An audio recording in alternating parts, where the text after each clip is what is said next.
Rabiul Awal tahun 164 Hijriah ataupun 780 Masehi merupakan bulan kelahiran Imam Ahmad bin Hanbal.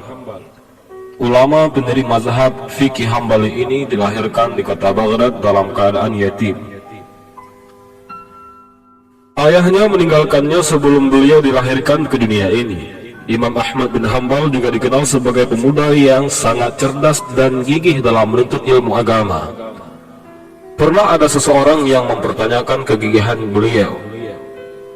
Sampai kapan engkau terus mencari ilmu?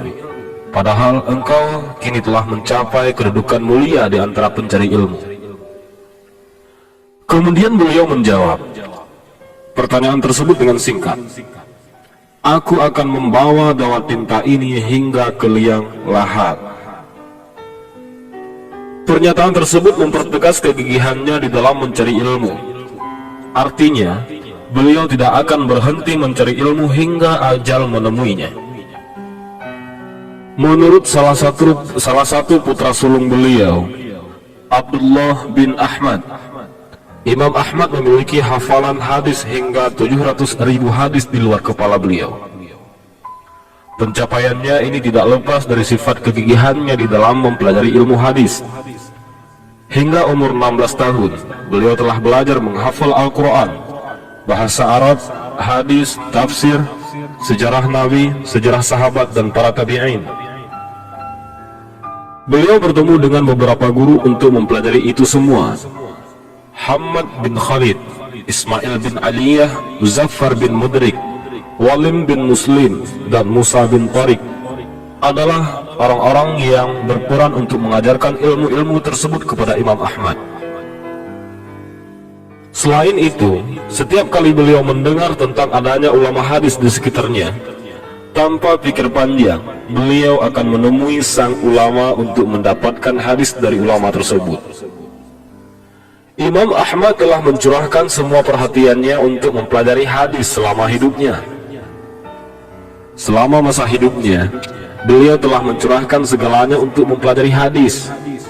Ia akan merelakan dirinya untuk menempuh jarak yang begitu jauh agar bisa menimba ilmu pada ulama tersebut. Sehingga beliau pun harus mengorbankan dirinya untuk menikah di usia 40 tahun.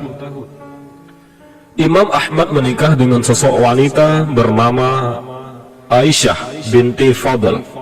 Setelah Aisyah meninggal, beliau menikah dengan Raihanah. Namun di kemudian hari, Imam Ahmad kembali ditinggalkan istrinya untuk menghadap kepada Yang Maha Kuasa.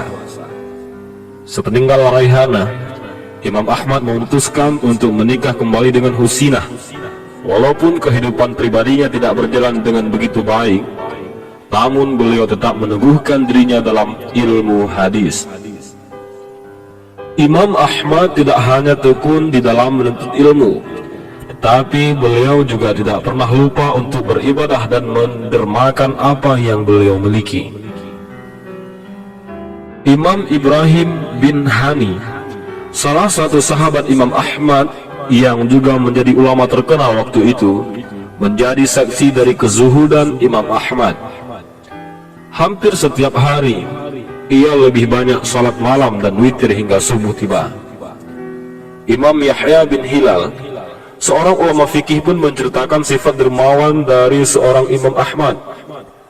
Aku pernah datang kepada Imam Ahmad, lalu aku diberinya uang sebanyak 4 dirham sambil berkata, ini adalah rezeki yang kuperoleh hari ini, dan semuanya kuberikan kepadamu. Sebagai orang yang cerdas, Imam Ahmad selalu memegang teguh pendiriannya. Beliau berani menentang mazhab Mu'tazilah yang menjadi mazhab resmi negara. Saat itu, salah satu ajaran Mu'tazilah tentang pemahaman Al-Quran adalah makhluk ciptaan Tuhan ditentang secara terang-terangan oleh Imam Ahmad. Beliau bahkan tidak takut ketika pernyataan tersebut menghadapkan dirinya pada siksaan di dalam penjara. Sosok Imam Ahmad yang begitu tekun, memiliki pribadian dan pendirian, tidak kenal takut, dermawan dan rajin beribadah, tentunya menginspirasi setiap orang yang mengenalnya. Beliau tidak hanya menjadi ulama cerdas, tetapi juga sebagai manusia dengan karakter yang sangat luar biasa. Beliau menorehkan namanya di dalam sejarah peradaban Islam dengan semua tempaan dan proses yang beliau alami selama hidupnya. Hidup yang beliau cerahkan kepada ilmu hadis tidak pernah digoyahkan oleh segala kegundahan dan cobaan yang Allah Subhanahu wa Ta'ala berikan kepadanya. Kisah beliau adalah pelajaran bagi kita semua umat muslim di masa depan untuk tidak pernah berhenti belajar dan berusaha. Walaupun beliau telah tiada, namun beliau tetap memotivasi semua muslim dunia untuk terus berusaha.